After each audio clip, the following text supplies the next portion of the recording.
नमस्कार दोस्तों, आज हम सुनेंगे सकट चौथ व्रत की कहानी। एक शहर में देवरानी जेठानी रहती थी। देवरानी गरीब थी और जेठानी अमीर थी। देवरानी हमेशा गणेश जी का पूजन और व्रत करती थी। वह जेठानी के घर पर काम करती थी और जो कुछ बचता था वो घर लेकर जाती थी। देवरानी का पति जंगल से लकड़ी काट कर बेचता था। माघ महीने में सकट चौथ गणेश जी का व्रत आया। देवरानी ने रखा, उसके पास पैसे नहीं थे, इसलिए उसने तिल व गुड़ लाकर तिलकुटा बनाया। पूजा करके सकट चौथ की कथा सुनी और जेठानी के यहाँ काम करने चली गई। सोचा शाम को चंद्र को अर्घ्य देकर जेठानी के यहाँ से लाया खाना और तिलकुटा खाएगी। शाम को जब जेठानी के घर खाना बनाने लगी तो उसके व्रत होने के कारण सभी ने खाना खाने से मना कर दिया। अब देवरानी ने जेठानी से बोला, आप मुझे खाना दे दो जिससे मैं घर ले जाऊं। इस पर जेठानी ने मना कर दिया और कहा कि कैसे, किसी ने भी अभी तक खाना नहीं खाया, तुम्हें कैसे दे दूं? तुम सवेरे ही बचा हुआ ले जाना। देवरानी उदास मन से घर चली आई। उसका पति, उसके बच्चे सब खाने खाने का इंतजार कर रहे थे। आस लगाए बैठे थे कि आज कुछ पकवान खाने को मिलेगा। लेकिन अब बच्चों को पता चला कि आज तो रोटी भी नहीं मिलेगी, तो बच्चे रोने लगे। उसका पति भी बहुत क्रोधित हो गया और कहने लगा कि दिन भर काम करने के बाद भी वह दो रोटियां नहीं ला सकती। वह रोने लगी। गणेश जी को याद करती हुई रोते रोते पानी पीकर सो गई। उस दिन सकट माता उसके घर आई, बुढ़िया माता का रूप धर के।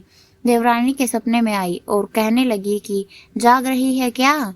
वह बोली कि कुछ सो रहे हैं, कुछ जाग रहे हैं। बुढ़िया बोली, भूख लगी है, खाने के लिए कुछ दे। देवरानी बोली कि क्या दूं, मेरे घर में तो अन्न नहीं है। जेठानी के यहाँ से बचा हुआ कुछ भी नहीं मिला। पूजा का बचा हुआ तिलकुटा रखा है, वही खा लो। सकट माता ने तिलकुटा खाया और उसके बाद कहने लगी, सोच लगी है, कहाँ निमटे।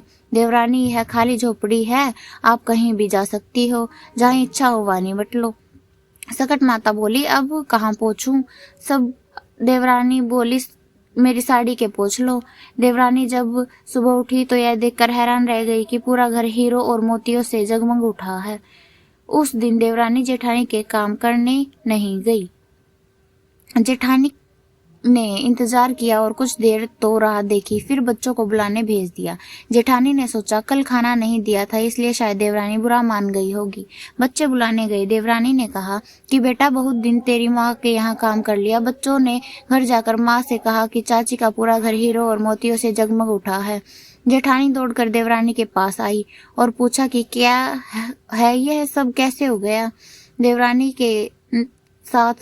देवरानी ने उसके साथ जो हुआ वो सब कह डाला। उसने भी वैसा ही करने की सोची। उसने भी सकट चौथ के दिन तिलकुटा बनाया। रात को सकट माता उसके भी सपने में आई और बोली, भूख लगी है कि मैं क्या खाऊं? जेठानी ने कहा कि आपके मन में आए वो खाओ, यहाँ पर फल मेवे सब कुछ रखा है। सकट माता बोली, कहाँ पे निमटे? तो जेठानी बोली, मेरे इस महल में कहीं भी निपट लो। फिर उन्होंने बोला कि अब कहाँ पहुंचूं? जेठानी बोली, कहीं भी पहुंच लो। सुबह जब जेठानी उठी तो सारे घर में बदबू ही बदबू, गंदगी के अलावा कुछ नहीं था। हे सकट माता, जैसे आपने देवरानी के घर कृपा की वैसे सब पर करना। कहते सुनते हुकारा भरते का।